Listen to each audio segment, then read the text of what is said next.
बता बता, तो नीलम चाह रहा हूँ।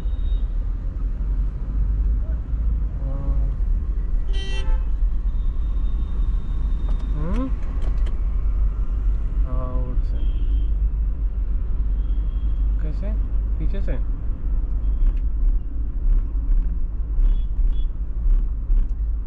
पता नहीं कहाँ से काटना पड़ेगा वो तो।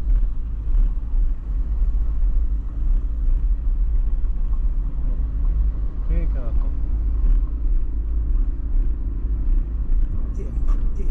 इस शहर में दो टाइप के लोग होते हैं, पहला कटवाने वाले, दूसरा काटने वाले। And I am the second one, क्योंकि कटवाने का मेरे को।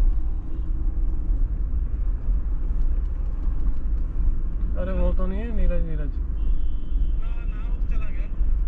चल बाहर ही आ जाएगा। नीरज को? घर गया?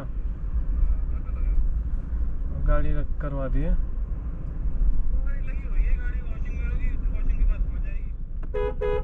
यही तो दिक्कत है, यहाँ वॉशिंग में टाइम लगता है मेन। वहाँ भी ऐसी होता था महिंद्रा में। चल आ रहा हूँ, 5 मिनट में आ रहा हूँ, बाहर ही आ जाना ना।